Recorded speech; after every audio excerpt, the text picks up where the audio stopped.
All right, first we're going to discuss the small letter that George wrote to his brother. A lot of this was dealing with just kind of his relationship with his brother growing up, their connection, how it shaped both of them to become the men they are today. So he kind of went over the quality time they would share when they were younger, growing up playing together outside, finding middle ground, differences as they again get older. Now, I only grew up with my mom's side, and the closest sibling that I have that I grew up with was my brother. We're 7 years apart though, so we weren't close. 777. We weren't close like that.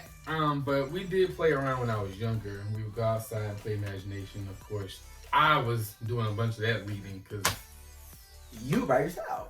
You was imagining for 6 years. I'm grown. I'm grown. And we did a little bit of the stuff that he talked about again when I was younger, like up to maybe 11. I used to watch up with my brother, and we would play and listen to music and video games and stuff like that. But after a certain point, especially in middle school, all that kind of cut off. I mean, I was gonna say, imagine I grew up with a sister. I know you. At a certain point, it was like, whoop, no more of that. I'm giving you your whole little line because I only had, my dad has 2 daughters, so I have 2 sisters, but I didn't grow up with them. Yeah. And then my mom's. And we are much closer. Yeah. A year in. Me, a couple months. September, October, 3. 15 months apart. Oh, yeah. A year and 3 months. Yeah. Now, both my parents started all the way over because I have 2 siblings on both sides. We're 17 years apart. Family business. Yeah. But, I have a sister. How was your experience growing up with sis? Or like in terms of how your relationship developed and how things changed as you all, because y'all were close in age. We were very close in age. We were very close, I mean, to a certain point, because I would say, like, a lot of Black families and parents say, like, I'm just letting nothing happen to your sister or your brother or whatever. Right. And it was always, outside of the don't let nothing happen, like, if you get beat up, I'm going to fight you or something like that. I don't know what it is. Like, if you don't fight them, I'm going to fight you, whatever. Mm-hmm. That type of crazy conversation. But it's like, as far as your sibling, like, like, this is the person that have your back. This is your first best friend. This is your first, any connection outside of your parents. But it's like a person that you can trust with secrets, or you tell something and stuff like that. It's like, I can tell my sibling this. But we were definitely like giggle boxes and had in our inside jokes, our handshakes, what we thought was our own language at one point. Everything, like, we just, even to this day, we still like some of the same stuff. And but yeah, we just always grew up close together, pretty much had the same reason about a whole lot of stuff. Now when they did, I think George mentioned this about sexuality in his brother, and like his brother was accepting. At first my sister was not. I think I told you that. Like, my sister was not, but at the same time, me being the adult person I am, and she eventually apologized, but like, it was just what she knew. It was just like, we're in the South, this is wrong, and we're not gonna do that. Like, and it was not to mention the heavy influence on the church. Oh yeah, that Bible Belt is real. It's like, so how was it becoming an uncle for the first time? Oh, that's the question. I should try to find these pictures. Because my uncle was like really cool. My sister brought my oldest nephew, to my high school graduation. So I was like, I get to meet him at, like, do you get a high school kid for president? Who becomes an uncle on graduation, high school graduation? I don't know. This is all new to me. All I knew was just like, oh, I don't have a job. I'm like, just give you loves and cuddles and that's it. I will say, I was so enamored that Elizabeth City State University, maybe, and this was like not much so a bad thing, but it was just like they saw that I needed help, and they were like, oh, you should come to this summer program. Offered it, free summer program, all that. I was like, I ain't going. I got a nephew to raise. baby ain't gonna remember none of this stuff. But it would have set me up to graduate earlier because they were like, they wanted me to take these classes to make sure I was on board. I was like, I'll be fine. I kind of was, kind of wasn't. But it was like a summer. You made it through. It was a summer bridge enrichment program to like get me on. Yeah. I was like, no, I got family to take care of. I gotta be here. Honey, probably 2 weeks into the process, I was like, I'm going to my Aunt Chris' house. I was like, I can't take this no more. I'm talking about, I was like, why is it still crying? And mind you, 24/7, 365. I'm like, does it need a bottle? What is this? I don't know. And mind you, my sister and her boyfriend back there chilling, sleep. They said a break is nice. I'm like, They said Uncle came. I'm talking about, I'm on the couch. Oh my God. Go to sleep. What? Let's do the skin to skin. What is it? Do you want me? But I wasn't still in love, and just even now to this day, fast forward 14 years later, just, now I have 3. Mm-hmm.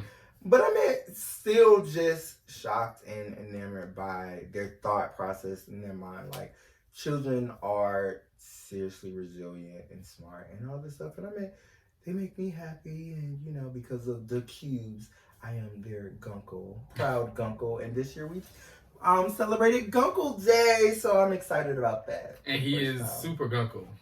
Yeah. He loves those children. Yeah. All day. I just became an uncle this year. But because this is on the side of the family that I don't know that well. I don't know the child. Oh, got you. I'm gonna go visit them. So you'll be when I'm to the place in Georgia. Okay. Yeah. So I'm like, we'll get there. The closest I have to that is basically being a part of the Pepper's Life. No, I'm just joking. Of the younger children, my younger siblings, watching them grow up, because it's like, again, it's a huge gap. So everyone's like, oh, they're young enough to be your kids, and I'm like, please. You got too much dip on your chip. They got parents. Okay.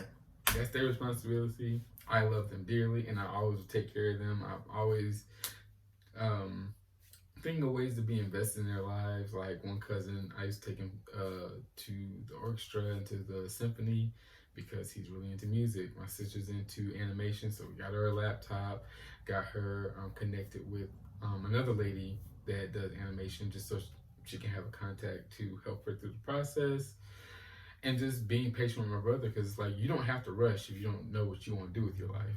I know everyone's like, what do you want to do? What do you want to do? And I'm like, listen, you don't have to rush. There's so many things to do. Like, plenty. And you have so much time. Like, but when it's so much time, but it's just like, it's so many other things to do. Like, even with gaming now. Like, and look at this. Like, and the last part for the letter was, how did you, or do you have any thoughts on what he said? Because I do. When he was saying how he was worried that anyone else in his family would also have another marginalization on top of being black, in terms of what he meant was being gay. Yeah. I think I was thinking this too. No, like, I agree. I don't know if he said in the letter, boys like me, black babies. Baby G. Yeah, those 3 was about that. No, like, I agree, because, you say that all the time. Like, I was like, I want to have children, but I don't want to have gay children. Really? And something that, like George was saying, is like, we know how cruel the world can be. But then for me, in my mind, and that may be the wrong thing to say, because it could be taken as, and I know this is impossible, right? It's not like I can have children, not have black children. Like, because I know how cruel the world can be black children. And like George said. But at the same time, it's just like, give me a healthy child, like people say, or whatever. Whatever child the Lord decides that I should have, that I can handle.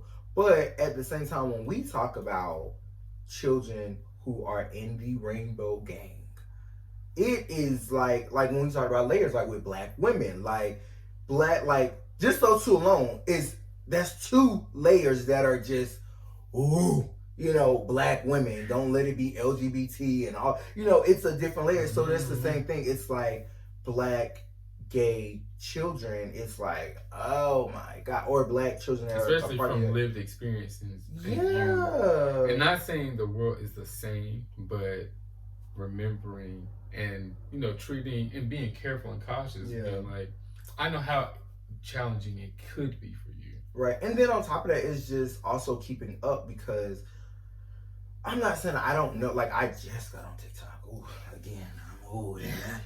But it's the stuff that goes on there that, like, information does, like people say now, information moves at the speed of light. Like, something can happen in China right now. We're going to know about it. We ain't got to wait for no letter. We ain't got, you know what I mean? Like, it's not that slow. And I do feel like times have changed. But at the same time, you do have some people that, even if they're not a gatekeeper, they are, and again, me being trying to be gracious in my head, so a lot of times when I have my pauses, I'm trying to think about how it comes out. But it's just like, I get it, like George said, about being protective and being worried about baby G and all that stuff. And you do, even as a, I ain't gonna say surrogate parent, but like as a bonus authoritative person in that child's life, it's just like, you do want to tell them the right thing, but you also want to protect them and teach them. It's like, I want to talk to my niece and nephew about different shows and stuff, but then it's like, I don't, because it's like, oh, it's not time. But then they come to me with some stuff, and it's like, how you? Little do you know, these children, they know more than me. As we did when we were younger, the children are gaining a lot more information because of the world we live in. Like you said, information travels at the speed of light. At this point, there's not much a lot of parents can do these days if you're existing within the public structure or in communities, normal communities, that is, to where you're in urban communities, I should say, urban and suburban, where you're going to block out everything. There's so much they learn from school. There's so much they learn from TV. There's so much they learn from phones and tablets. You're not going to be able to. It's almost impossible. Yeah. So they're going to know the curse words in elementary school. They're going to know about certain things with sex. They're not going to know everything, but they're going to have knowledge of it.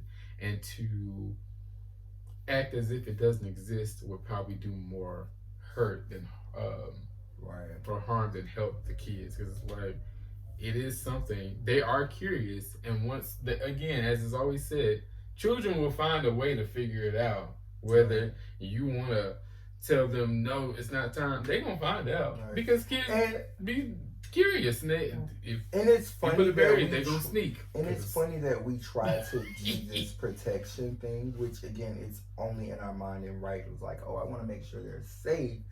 But even when, I think George goes into this in the next chapter, but like, it's the next chapter. But even when, I had to tell my niece and nephew about, I didn't have to, but I decided to share about my sexuality. Like, oh, your uncle's gay, and let them know what that means, which is why we celebrate Gunkle Day now. But for them, it was almost like they knew they had a special uncle. I'm different. But I'm not like other guys or other mask presenting men. But at the same time, it was just like, in their mind, they started to think, but why is this? Why do we have to have a conversation type thing? And then, of course, they go back and they do their own research. But it's like, why is it a thing? Because they know me and they know who I am. So it's like, why? They are acting off of unconditional love, right? As opposed to the world that puts conditions on everything. Right. They say, "Oh, you're someone that loves us and cares about us and doesn't make us feel unsafe and unheard. What's there not to like about you?" And then you say, "Oh, well, this is a thing that I identify with." It's like, whatever. Okay. Yeah. But then it's like, oh, we find that the world's hateful. Right. It's like, yeah. Pretty much. And these are things I think about with my siblings or my family members, especially being someone that is open in a sense. I'm not necessarily like, either way, I'm not closeted or anything like that. It's not something that comes up in family discussions often, but it is something that is of common knowledge. And the other like side thing with that is like that connotation between homosexuality and pedophilia. So I'm always very wary of being left because I'm like, I don't want anyone to get any ideas because that's kind of where people's minds go. And I've heard it. That's a whole nother conversation. Yes. I mean, no, I agree, but I don't think it's just, I clearly don't think it's just you, but like I have the same thing, and I think how many of us have those thoughts and ideas, but it's also out of protection and self-preservation. Like, but that's the thing. It's like I think about it because if there's a child, because there are some family members that may or may not be of the LGBTQIA community. Right. I always say that wrong, but whatever. The rainbow gang. That's the rainbow gang. The rainbow gang. And it's like, oh, well, this person came out gay. Is that because of you? Did you do something? It's like, people just be gay. People just be gay sometimes. There are so many different causes that are theorized to what make gay people gay. It's just like, it just is what it is. Sometimes it's from external things. Because I'm like, there's myriad of factors into it. Because I have my own experiences that may have influenced here, and some people just be like, nothing happened to me. I mean, but that's what I'm saying. I was just looking like, that's why I said I was in first whatever grade. I was like, that little boy is cute. Yeah. I didn't know what cute was, and it wasn't sexually related. I just was a little bit more attracted. I wanted to play with him more than her. And that was it. But yeah, that is the letter. So we're gonna stop there.